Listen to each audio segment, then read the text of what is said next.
Hi guys, welcome back to my channel. I'm Sakshi and you guys are watching Solitude.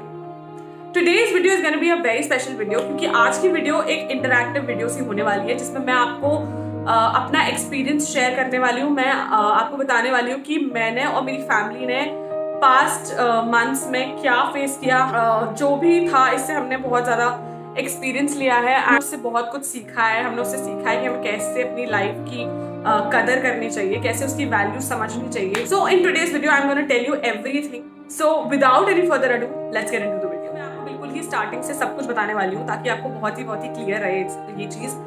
It was 7th of March when I came back from Delhi. मैं दिल्ली में पढ़ती हूँ। On 16th I had to go back to my place. पर 15th को I think announce हो गया कि सारे कॉलेजेस अभी बंद होने वाले हैं, तो हम नहीं गए। On 22nd of March lockdown लग गया, तो फिर हमें लगा कि चलो उसके बाद खुलेगा। बट कहीं ना कहीं वी वर हैप्पी कि चलो ठीक है, हम इस बहाने घर पे टाइम स्पेंड कर पा रहे हैं कि हमने हर ट्रेंड फॉलो किया, सब कुछ किया। लॉकडाउन लगा, हम इतना टाइम रहे, लॉकडाउन बढ़ता गया, हमने सारे ट्रेंड्स फॉलो किए, हम दिए जलाए एंड वी डिड एवरीथिंग। बहुत अच्छे से लॉकडाउन निकाल रहे थे। एक्चुअली हम देखा जाए तो हम अपनी फैमिली के साथ पूरा एंजॉय कर रहे थे। कुछ हर्डल्स होते थे जो हम समझ नहीं आता था हम क्या करें उस चीज़ को लेके। लाइक मेरे पापा जो है, मेरे पापा, मेरी मम्मा और मेरा भाई, ये तीनों पॉलिटिशियंस हैं, तो इन तीनों को अपनी पब्लिक का ध्यान रखना पड़ता है। So at that point of time मेरे पापा बहुत ही ज़्यादा जाते थे, तो उनको जाना ही पड़ता था। Like he used to travel every other day and उस पॉइंट ऑफ टाइम पे हमने उन्हें बहुत समझाया कि नहीं आप नहीं जाओ, और अभी सब फेस कर रहे हैं, ये एक पैंडेमिक है आप। बट उन्होंने जो चीज़ कही उससे भी हम कुछ नहीं बोल पाए, क्योंकि उन्होंने यही कहा कि पॉलिटिशियंस अगर बनते हैं तो वो अपनी पब्लिक के लिए ही बनते हैं। जब इलेक्शंस होते हैं तो पॉलिटिशियंस यही बोलते हैं कि हम हमेशा उनके साथ रहेंगे। तो इस पैंडेमिक में जब उनको सबसे ज़्यादा ज़रूरत है उनके पॉलिटिशियंस की, तो वो कैसे पीछे हट सकते हैं। तो ही वाज लाइक काफ़ी लोग हैं जिनको मेडिसिन नहीं मिल पा रही, उनको मेडिसिन चाहिए, उनके पास पैसे नहीं है मेडिसिन के लिए, उनको खाना चाहिए, उनको बेसिक नेसेसिटीज, मास्क वगैरह जिनके पास नहीं है उनको वो सब चाहिए, तो कौन देगा उनको। सो आई वाज लाइक या यू आर राइट। और पॉइंट पे मैं उनसे कुछ बोल भी नहीं सकती थी उस चीज़ के लिए। तो वो जाते थे, but to be very clear and specific, वो पूरे प्रिकॉशंस लेते थे। Like but one fine day जब पापा वापस आए and it was 4th of July and वो जब वापस आए तो हमने देखा, तो हमें कहीं ना कहीं लगा कि वो बहुत टायर्ड से लग रहे थे। उनको बहुत ही उनकी तबीयत खराब सी लग रही थी और टोल्ड अस कि उनको बहुत थकान सी महसूस हो रही है और उनको थोड़ा हेडेक सा भी हो रहा है। तो बट वो हेडेक उसी रात के लिए था, बस और कुछ भी नहीं था।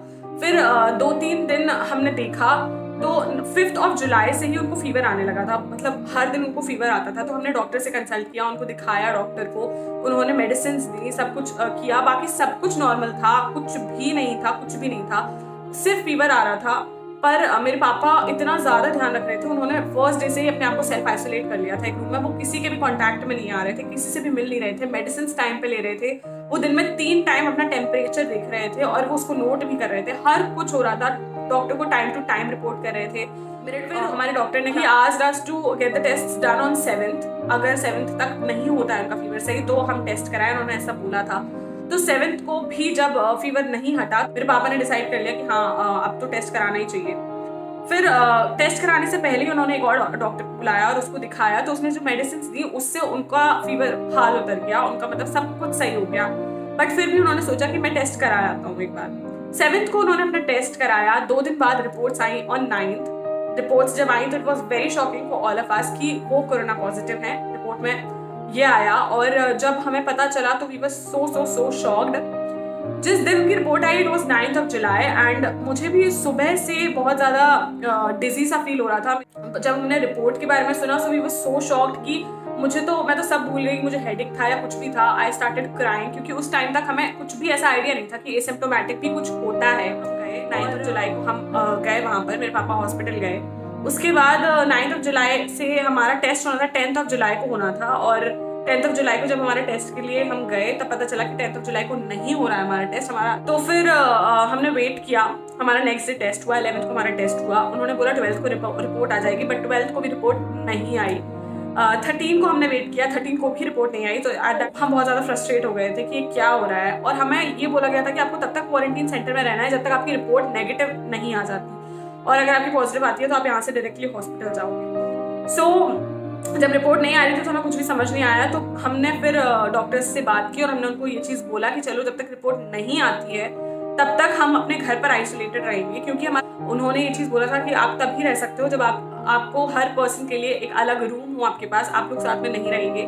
तो हमने उनको बताया कि हाँ ठीक है, हम ऐसे ही रहेंगे, हम पूरे प्रिकॉशंस लेके रहेंगे। तो हम अपने घर आ गए 13th को, और उसके बाद 17th को मेरे पापा भी घर आ गए, क्योंकि मेरे पापा को ऑलमोस्ट 8 डेज हो चुके थे।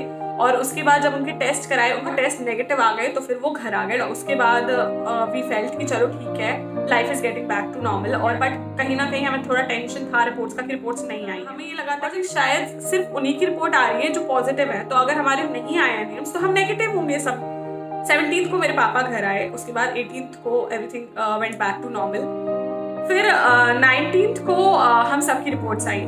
उसी रिपोर्ट में एक और नेम हमारी फैमिली से था, एंड दैट वाज मी। मेरी स्मेल जा चुकी थी, मुझे कुछ भी स्मेल करते नहीं बन रहा था। मुझे आई डोंट नो अगर आपको पता हो तो, बट सर दर्द जब होता है तो एक कोई स्मेल होती है जो आती है, एक पर्टिकुलर स्मेल होती है, वही स्मेल मुझे आती थी। और मुझे हेडेक भी होता था तो मुझे ऐसा लगता था कि मुझे पीछे कहीं गिरने से बहुत ज्यादा चोट लगी है। ऐसा वो अब ऐसी अब कुछ भी नहीं है, वैसा कुछ भी ऐसा फील नहीं होता है। तो मुझे कहीं से लगी तो नहीं थी, बट वो उसी वजह से हेडेक था। मुझे कोल्ड कफ बहुत ज्यादा हो गया था, कुछ भी नहीं समझ आ रहा था। जब 19th को रिपोर्ट्स आई तब तक फिर भी मेरी हालत काफी बेटर हो चुकी थी as compared to that of 9th of July, जब क्योंकि it takes approx 7 to 8 days for you to get back to normal. आपको बस इससे ज्यादा नहीं लगते हैं। तो फिर तब मेरी रिपोर्ट आई तब तक मैं काफ़ी सही हो गई थी। मेरा सर दर्द इतना नहीं होता था, बहुत ही ओकेजनली होता था सर दर्द, और मेरे को बस हाँ स्मेल नहीं आ रही थी मेरे को ये। बट देन जब रिपोर्ट्स आई उसके बाद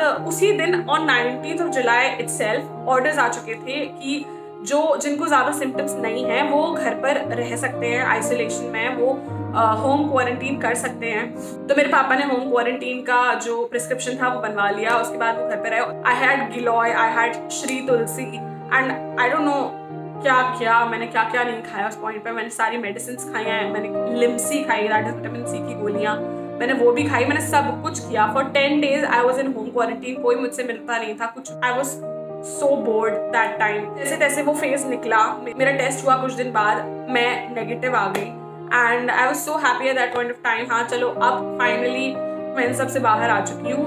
मैं 23rd September को मैं जब ये रिकॉर्ड कर रही हूँ, तो आज it was a very very peaceful day for me, कि आज मैंने कुछ ऐसा किया जो कि मैं बहुत टाइम से सोच रही थी। जब मैंने दिल्ली CM अरविंद केजरीवाल की स्पीच सुनी थी, जब उन्होंने कहा था कि जितने भी कोरोना रिकवर्ड पेशेंट्स हैं वो अपना प्लाज्मा दें जाकर, ताकि लोगों की जान बच सके।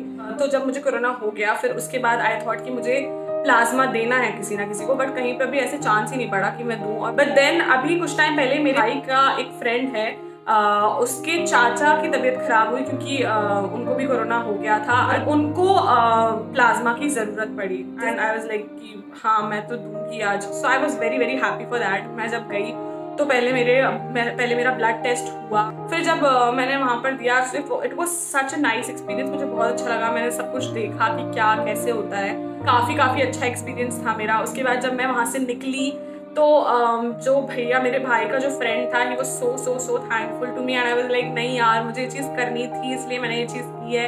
I was feeling so happy and peaceful. मुझे ऐसा नहीं लगा कि कुछ वो मैंने बहुत स्पेशल किया। यार एज ह्यूमन बींग्स आपको सबको ये चीज़ करनी चाहिए आपको। सो मेरा बहुत ही अमेजिंग सा और बहुत ही खट्टा मीठा सा एक्सपीरियंस रहा है कोरोना को लेके। But then now finally everything is fine, touch wood, everything is fine now in my family, but we are still taking precautions. We do wear gloves, masks everywhere, we sanitize ourselves whenever we come back to our home. आप लोग भी please ध्यान रखिए और ख्याल रखिए अपनी family का। Please take care of everyone around you. बाकी फिंगर्स क्रॉस बहुत ही जल्दी वैक्सीन आएगी और सब कुछ सही होगा और हमारी लाइफ वापस नॉर्मल हो पाएगी। So that's it for today's video. I am feeling so happy कि मैंने आपके साथ ये सब शेयर किया। अब please do comment down and tell me what you want in the next video, और आपको ये वीडियो कैसी लगी प्लीज मुझे बताइए। The like button and please do subscribe to my channel. Please do share it with your colleagues also so that our YouTube family grows more and more strong each day. Meet you the next time. Till then, goodbye. Please take care of yourself and your family.